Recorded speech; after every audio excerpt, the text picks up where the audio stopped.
Welcome to Stairway to English. In this video, you will listen and read the full story of Volkswagen, from its dark beginnings to its rise as a global car giant. Please like this video and share your thoughts in the comments to support us. Episode 1: The Birth of Volkswagen.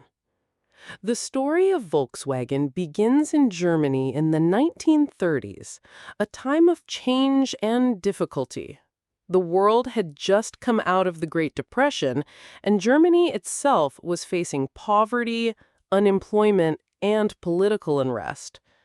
For ordinary people, life was not easy. Cars, which were already becoming more common in some parts of the world, were still far out of reach for the majority of German workers. Automobiles were considered luxury items. Wealthy families and powerful businessmen could buy them, but the average worker could not even dream of owning a car. They used bicycles, trains, or buses for travel. Families with children often had no way to travel freely or explore the country on their own. This situation began to change when Adolf Hitler came to power in 1933. Hitler had big plans for Germany, including highways, factories, and projects to increase national pride.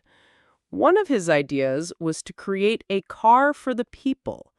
He wanted every German family to have an affordable car. This was not only about comfort, but also about propaganda. If the government could provide cheap cars for workers, it would look modern, caring, and powerful. The name chosen for this new car company was Volkswagen, which in German means the people's car.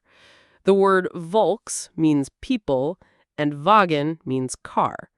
From the beginning, the goal was clear: a simple, strong, and cheap car for everyone. Hitler turned to a brilliant engineer, Ferdinand Porsche, to design this car. Porsche already had a good reputation in the world of automobiles. He was not only a skilled engineer, but also a man with imagination. Porsche accepted the challenge. The requirements were ambitious. The car had to carry 2 adults and 3 children comfortably. It needed to reach speeds up to 100 kilometers per hour, enough for long journeys. It had to use very little fuel because fuel was expensive. Most importantly, it had to be cheap enough that a normal worker could afford it. Porsche began designing what would later become one of the most famous cars in history: the Volkswagen Beetle. The Beetle had a unique, rounded shape, which made it look friendly and different from other cars of the time. The engine was placed in the back, which was unusual, but this design made the car cheaper to produce and easier to maintain. The engine was air-cooled, meaning it did not need complicated systems that could easily break. The idea was simple: make a car that was durable, easy to repair, and affordable. In 1937, the company Volkswagen was officially established. Plans were made to build huge factories to produce the new car. A special program was also introduced for German workers. They could join a savings plan where they paid small amounts of money every week. Once they had saved enough, they would receive their own Volkswagen. This plan gave hope to thousands of workers. Posters and advertisements showed happy families driving in their new people's car. For many, it felt like the future was finally opening up for them. But history took a different turn. In 1939, World War II began. Instead of producing cars for families, the Volkswagen factories were taken over by the German military. The Beetle design was changed to make military vehicles, such as the Kübelwagen and the Schwimmwagen, which could even drive in water. The dream of a car for every family disappeared. Workers who had saved money never received their car. Instead, Volkswagen became part of the war machine. The factories also used forced labor, including prisoners of war, which added a dark chapter to the company's early history. Yet, the Beetle design survived. Even in wartime, the car showed its strength and practicality. It was small, reliable, and easy to produce. These qualities meant that after the war, the Beetle would rise again. At the end of the war, Germany was in ruins. Its factories bombed, its people defeated. The Volkswagen plant was damaged, but not completely destroyed. The Allies, who occupied Germany, were not sure what to do with it at first. Some even considered shutting it down. But soon, British officers saw the value of the Beetle design and decided to restart production. So, Episode 1 shows us the dramatic and complicated beginning of Volkswagen. It started as a dream to create a car for the people, designed by Ferdinand Porsche, supported by the government, and symbolized by the unique Beetle. But the war changed everything. What was supposed to be a symbol of family comfort became instead a tool for the military. Still, the Beetle survived, waiting for the chance to become truly the people's car after the war. In the next episode, we will see how Volkswagen rose again from the ruins of war, how the Beetle became a global icon, and how the people's car finally reached millions of families around the world. Episode 2: Rising from the Ruins. When World War II ended in 1945, Germany was completely destroyed. Cities were full of broken buildings, families were separated, and industries were silent. The Volkswagen factory, located in Wolfsburg, had been bombed during the war. Machines were damaged, workers were gone, and the dream of a people's car seemed dead. But history had another plan for Volkswagen. The factory was under the control of the Allied forces. At first, the British military was responsible for the region. Many officers thought the factory was useless. They said the Beetle design was outdated, strange-looking, and had no chance in the modern car market. Some even suggested closing the plant completely and selling the machines as war prizes. But one man, a British officer named Major Ivan Hearst, saw something different. Hearst was not only a soldier, but also an engineer. When he looked at the Volkswagen Beetle, he saw potential. He realized that the car was simple, reliable, and cheap to produce. Exactly what Europe needed after the war. People had no money for expensive cars. Roads were poor, fuel was limited, and families needed basic transportation. The Beetle was perfect for this situation. Hearst decided to restart production at the Volkswagen factory. It was not easy. The buildings were damaged, and there were shortages of steel, rubber, and other materials. But with determination, the British and German workers managed to bring the machines back to life. By late 1945, the first Beetles after the war were produced. At first, most of them were used by the British Army. Soldiers needed small, strong cars to move around in the ruined country. But soon, production expanded, and the Beetle began to be sold to civilians as well. The car had something unique. Its round, bug-like shape made it stand out. While other cars looked big and square, the Beetle looked friendly, almost like it had a personality. Families liked it because it was affordable, easy to repair, and surprisingly strong. It could survive bad roads, cold winters, and long journeys. People who could not imagine owning a car before the war now saw a possibility. In 1948, something important happened. the British decided to return control of Volkswagen to Germany. The company needed leadership, and that's when Heinrich Nordhoff entered the story. Nordhoff became the head of Volkswagen and had a clear vision. He believed the Beetle could become a car not just for Germans, but for people all over the world. His leadership marked the true rebirth of Volkswagen. Nordhoff focused on quality and trust. He knew that after the dark years of the war, Volkswagen needed a new image. Instead of being connected with propaganda and military use, the company had to be associated with reliability and everyday life. He insisted that every car leaving the factory had to be perfect. No matter how small the detail, it had to work. This dedication to quality built a strong reputation. Slowly, the Beetle began to spread across Europe. In countries like the Netherlands, Belgium, and France, people noticed the little car from Germany. At first, some were skeptical. Could a small German car be better than established brands from France, Italy, or Britain? But once people drove the Beetle, they were often surprised. It was tough, efficient, and fun. It did not try to be luxurious. It was honest and practical. By the early 1950s, Volkswagen started exporting Beetles to markets outside Europe. The company sent cars to the United States, a bold move because the U.S. was a land of big cars, powerful engines, and flashy designs.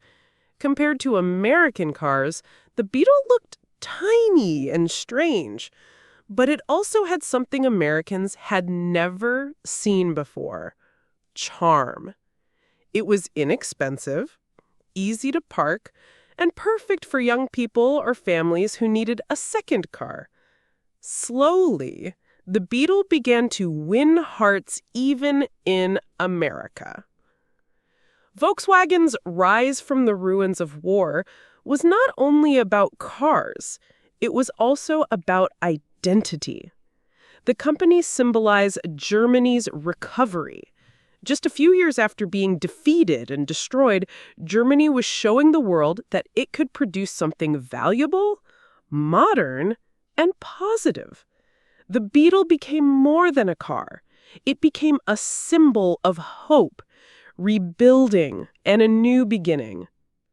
By the end of the 1950s, Volkswagen was no longer just a company struggling to survive. It was becoming a global player. Hundreds of thousands of Beetles were produced each year. Workers in Wolfsburg had stable jobs, families could afford cars, and the company had a future.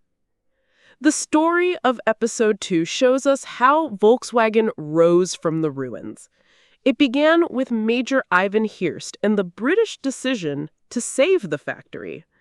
It continued with Heinrich Nordhoff, who gave the company direction and pride.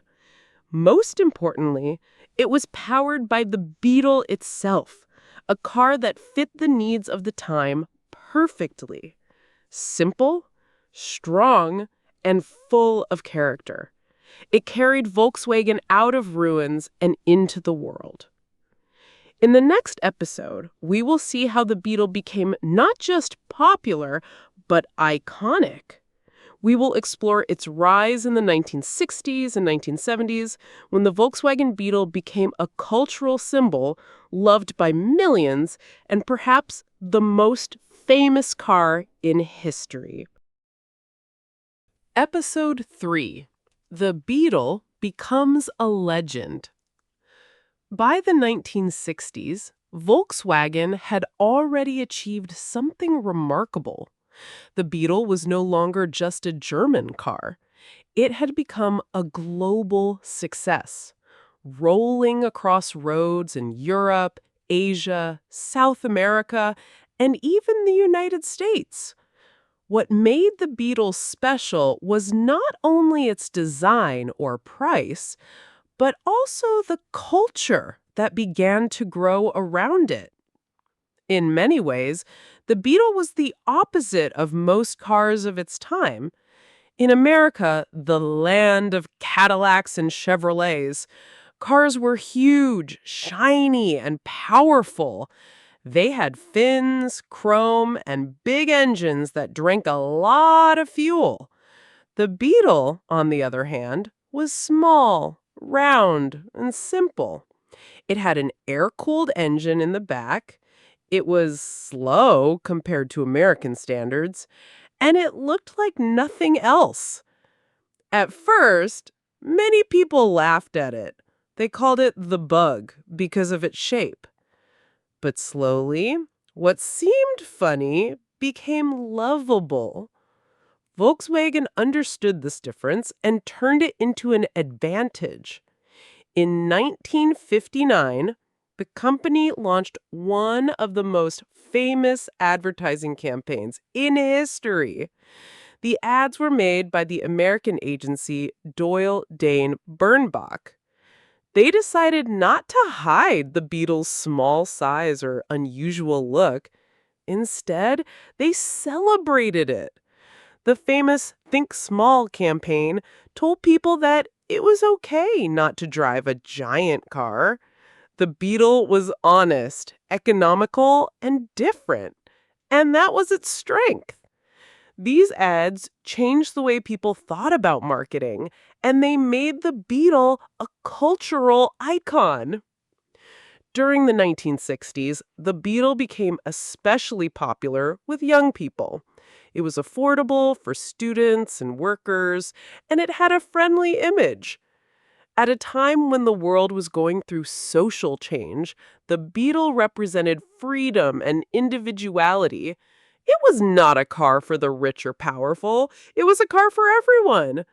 Many people painted their Beetles in bright colors, decorated them with flowers, or turned them into small campers. The Beetle became a symbol of the counterculture, especially in the United States, where it was loved by hippies and artists. But it wasn't just about style. The Beetle also proved its value with reliability. Stories spread about Beetles surviving long road trips, crossing deserts, or running in extreme weather. Its simple engine was easy to repair, and parts were cheap. This made it a favorite for travelers and adventurers. In places like South America and Africa, where roads were rough, the Beetle showed its toughness. It was more than a city car. It was a car that could take you almost anywhere. As the 1960s continued, Volkswagen's production numbers grew rapidly. The company opened new factories outside Germany, including in Brazil and Mexico. This allowed Volkswagen to reach even more markets. By 1968, Volkswagen was producing more than 1 million cars per year. The Beetle was becoming the most recognizable car in the world. The cultural impact of the Beetle reached beyond roads. It appeared in music, art, and film. Perhaps the most famous example was Disney's Herbie the Love Bug, a movie released in 1968. In the film, the Beetle had a personality of its own, a racing spirit and a kind heart.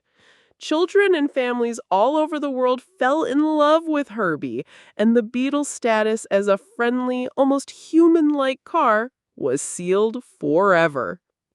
While the Beetle was rising to fame, Volkswagen also began expanding its lineup. The company introduced new models, such as the Type 2, also known as the Volkswagen Bus or Combi. Like the Beetle, the bus became an icon of the 1960s, especially within the hippie movement. It was a vehicle for freedom, adventure, and community. Groups of young people traveled across continents in their Volkswagen buses, living the dream of exploration. Still, the Beetle remained the heart of Volkswagen. In 1972, a historic moment arrived.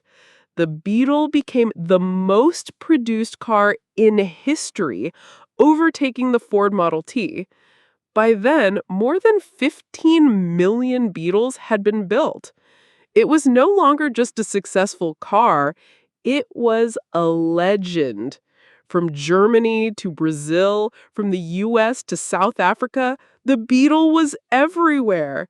It was proof that a simple idea, executed well, could touch millions of lives. Yet success also brought new challenges. By the late 1960s and early 1970s, the car industry was changing. Competitors were introducing modern designs, safer features, and faster engines. The Beetle, with its old-fashioned style, was starting to look outdated. Even so, its popularity remained strong, and Volkswagen continued to produce it in huge numbers. What we learn from this chapter of Volkswagen's story is how a car became more than transportation. The Beetle turned into a cultural symbol. It represented freedom, simplicity, and joy. It brought people together and gave them stories to share. Whether it was a family trip, a student's first car, or a traveler's adventure, the Beetle was there. By the early 1970s, Volkswagen was at its peak, riding on the success of the Beetle. But history would soon present new challenges. The question was clear: could Volkswagen continue to grow, or would the Beetle's charm finally fade? In the next episode, we will explore how Volkswagen faced crises in the 1970s and 1980s, and how the company searched for new models to survive in a changing world. Episode 4: Crisis and Reinvention. By the early 1970s, Volkswagen stood at the top of the car industry. The Beetle was everywhere, and millions of people trusted it. But success also carried a hidden problem. The Beetle was old. It had been designed in the 1930s, and although it had small updates over the years, it was no longer a modern car. The world was changing quickly, and Volkswagen needed to change with it. At this time, car buyers were asking for more safety, better comfort, and new technology. Competitors from Japan and the United States were introducing modern designs with water-cooled engines in the front, better interiors, and advanced features. Volkswagen, still relying heavily on the Beetle, was falling behind. The company needed a new plan. One of the first big challenges came with the 1973 oil crisis. Suddenly, fuel prices rose sharply, and drivers looked for small, fuel-efficient cars. This should have been good news for Volkswagen, since the Beetle was economical. But the problem was that the Beetle was no longer attractive compared to newer small cars from companies like Toyota, Honda, and Datsun. The Beetle still sold well, but it could not compete forever. Volkswagen realized it needed to reinvent itself. The company could not depend on the Beetle alone. So, during the 1970s, Volkswagen introduced a new generation of cars. These cars were completely different from the Beetle. Instead of air-cooled engines in the back, they had water-cooled engines in the front. Instead of round shapes, they had modern, angular designs. One of the first steps was the purchase of Audi in the 1960s. Audi engineers brought fresh ideas to Volkswagen. They were already experienced with modern car design, and their influence helped Volkswagen start a new chapter. Together, they created models that would define the future. In 1974, Volkswagen launched the Golf. This car was revolutionary for the company. It was compact, practical, and modern. Designed by Giugiaro, one of the most famous car designers in the world, the Golf looked nothing like the Beetle. It was a hatchback with a sharp, boxy style, and it quickly became popular. The Golf offered better space, better safety, and strong fuel efficiency. It was exactly what the market wanted. The Golf was more than just another car. It was the model that saved Volkswagen.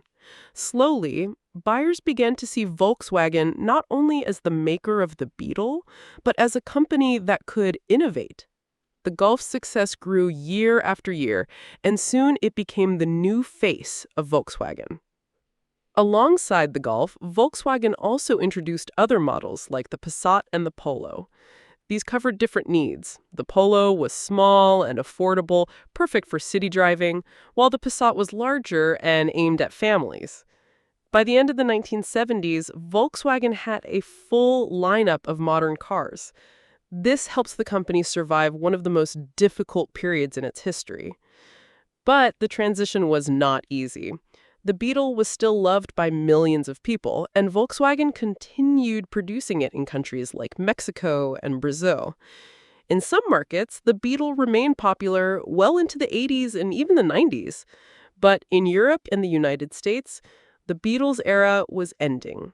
Slowly, it disappeared from showrooms, replaced by the Golf and other new models. The 1980s were a time of testing and growth for Volkswagen. The company faced strong competition from Japanese car makers who were offering reliable and affordable cars with excellent fuel efficiency. Volkswagen had to fight hard to keep its place in the market. Sometimes the company made mistakes, and some models were not successful. But the Golf, the Passat, and the Polo carried the brand forward. The Golf in particular became a global star. Each new generation improved on the last, adding more comfort, safety, and technology. The Golf GTI, a sporty version introduced in the mid-1970s, created a new category of cars called hot hatches. These were small, practical cars with exciting performance, and they attracted young drivers who wanted fun as well as function. The GTI made Volkswagen cool again. During this time, Volkswagen also expanded its global presence. The company built factories in different parts of the world and bought other car brands. In 1986, Volkswagen acquired Seat, a Spanish car manufacturer. Later, in 1991, it would also acquire Škoda from Czechoslovakia. These moves helped Volkswagen grow into a powerful group of car brands. But still, the company's path was not always smooth. Some years were very difficult with financial losses and management problems. But what kept Volkswagen alive was its ability to adapt. By investing in new technology, new models, and international expansion, the company reinvented itself. Looking back, the 1970s and 80s were a turning point for Volkswagen. If the Beetle was the company's past, the Golf was its future. Without this change, Volkswagen might have disappeared, just like other car companies that failed to modernize. Instead, it managed to survive and prepare for even greater challenges in the decades ahead. As the 1990s approached, Volkswagen was stronger and more diverse than ever before. But the story was not over. A new chapter was about to begin, one that would take Volkswagen into the modern age of globalization, design, and technology. In the next episode, we will explore how Volkswagen entered the 1990s and 2000s, how it grew into one of the largest car companies in the world, and how the Beetle made a surprising return. Episode 5: A Global Giant and a Return to the Past. By the 1990s, Volkswagen was no longer just a German car company. It had become a global player with factories, offices, and sales networks around the world. The Golf, Passat, and Polo were selling well in Europe and other markets, and Volkswagen had expanded its family of brands by bringing in Seat and Škoda into the group. Each brand offered something different, allowing Volkswagen to reach more customers. The company was not only surviving, but also growing stronger. One of the biggest changes in this period was Volkswagen's focus on globalization. Cars were no longer just made in Germany and shipped abroad. Instead, Volkswagen built factories in countries such as Mexico, Brazil, South Africa, and China. This strategy reduced costs and helped the company sell cars in new regions. In China, especially, Volkswagen became a leader, and the country eventually turned into one of its largest markets. At the same time, Volkswagen worked on improving design and technology. The company understood that to compete with Toyota, Honda, Ford, and other global giants, it needed to be innovative. Each new generation of Golf, Passat, and Polo added modern features like fuel injection, safety systems, and better interiors. Volkswagen cars became known for combining German engineering with everyday practicality. But something unexpected also happened in the 1990s. The world started to feel nostalgic about the Beetle. Even though it had disappeared from many markets, people remembered it with love. For millions, the Beetle was their first car, or the car their parents had driven. It was not just a machine, but a symbol of freedom, youth, and simple joy. Volkswagen noticed this emotional connection and decided to bring the Beetle back, but in a modern way. In 1998, the company introduced the new Beetle. This car kept the round, friendly shape of the classic Beetle, but was built with modern technology. It had airbags, front-wheel drive, and many features of a contemporary car, but its design reminded people of the past. The new Beetle was a success, especially in the United States. It appealed to young drivers and also to older customers who wanted to relive their memories. The new Beetle showed that Volkswagen could mix tradition with innovation. While the Golf remained the company's best seller, the Beetle added charm and personality to the lineup. Volkswagen had managed to honor its history while also moving forward. During the 2000s, Volkswagen continued to grow. It added more brands to its group, including luxury names like Bentley, Bugatti, and Lamborghini. This strategy turned Volkswagen into one of the most diverse car companies in the world. From small, affordable cars like the Polo to supercars like Bugatti, Volkswagen now offered almost every type of vehicle. The group also invested heavily in Audi, which became a symbol of premium quality and design. However, success also brought challenges. Managing so many brands was difficult, and the global car market was becoming more competitive every year. Japanese and Korean companies were strong, and American brands were still powerful. Volkswagen had to work hard to keep its position. In 2015, the company faced one of the biggest crises in its history, the diesel scandal. It was discovered that Volkswagen had cheated on emissions tests for millions of cars. The news shocked the world and damaged the company's reputation. Many thought this scandal would destroy Volkswagen. But once again, the company showed resilience. It accepted responsibility, paid heavy fines, and promised to change. This crisis also forced Volkswagen to look to the future. Instead of focusing on diesel, the company turned toward electric cars. Today, Volkswagen is one of the leaders in the global shift to electric mobility. Models like the ID.3 and ID.4 represent a new era for the company, an era focused on sustainability and innovation. Despite all the ups and downs, the story of Volkswagen remains one of survival and transformation.